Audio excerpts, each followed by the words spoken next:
Hello, 25/2/2024 নবজাগরণের social মিডিয়ার আওয়াজে আমি আজকের বিষয় আদালত। দর্শক শ্রোতা পাঠক সকলে আমার সঙ্গেই চলুন আদালত কক্ষে।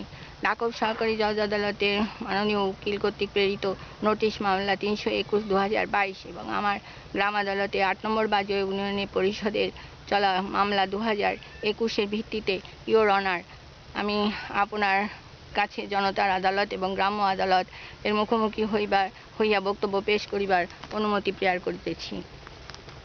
অ্যাডভোকেট পবিত্র কুমার বিশ্বাস, LLB, LLM, জসকোট, খুলনা। পিয়ালি মণ্ডল, পিতামৃত বিয়াস মণ্ডল, মাতামৃত করুণা মণ্ডল, গ্রাম আদালতের মামলা 3/11/2021, সাংচুনকুড়ি।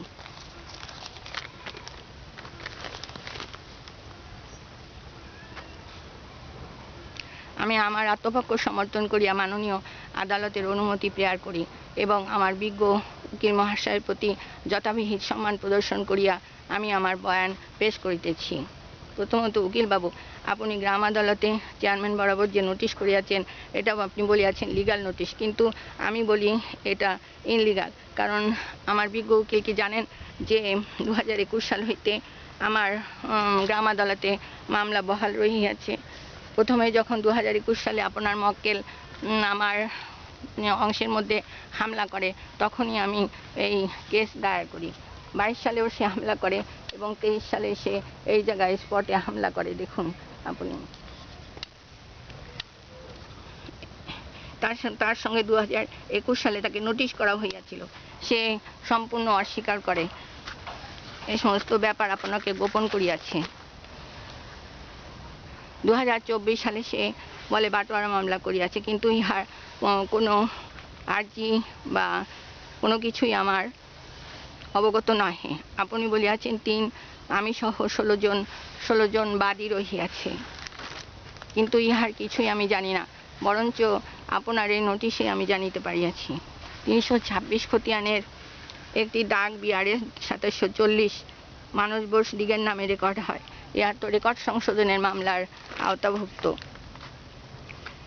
ইওর অনার, আমরা পারিবারিক বাটোয়ারায় বাস করি এবং আমাদের সকল শরিকই এই বাটোয়ারার অন্তর্ভুক্ত, যার ডকুমেন্টও রহিয়াছে, কিন্তু মান্না মণ্ডল সম্পূর্ণ ইহা আপনার নিকট গোপন করিয়াছে।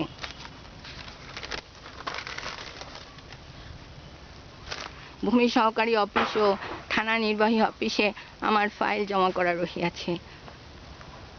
থানায়ও 2022 সালে জিডি করা হইয়াছিল। আমার গ্রাম আদালতের চেয়ারম্যান এই পারিবারিক বাটোয়ারার ভিত্তিতে আমার অংশ মাপিবার সিদ্ধান্ত লইয়াছিলেন। দেখুন এই যে 326 খতিয়ানে বসিয়ায় আমার স্পট ভিডিও আমি করিতেছি।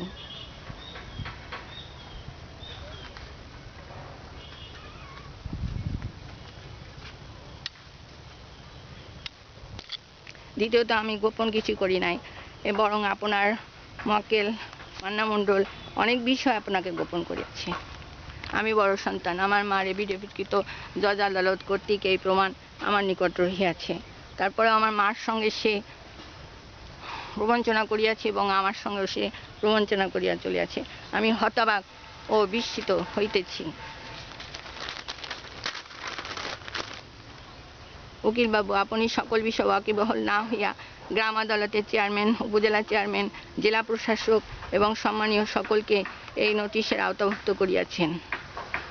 মাননীয় ডাকব সহকারী জজ আদালতে ইহা আমি পেশ করিলাম।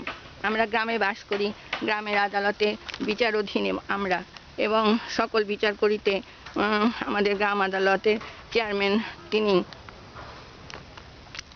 এখতিয়ার রহিয়াছে এবং এই আদালতের রায় জনগণ মেনে নেয় এবং উচ্চ আদালতও সর্বসাকুল্যে এই রায় মানিয়া লইতে বাধ্য হয়।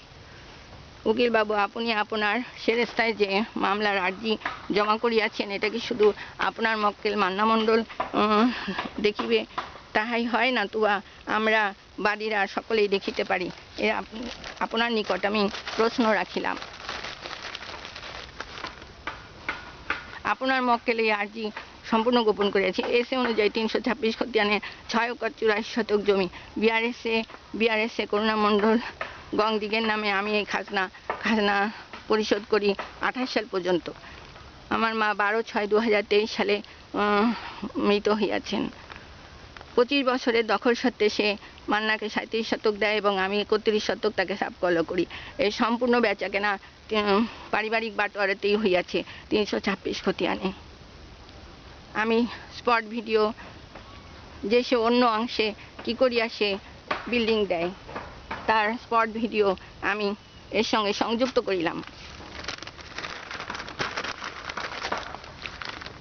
মাননীয় আদালত, আমার সকল বয়ান সত্য এবং প্রমাণযোগ্য বলিয়া আমি আপনার নিকট সাক্ষ্য দিতেছি।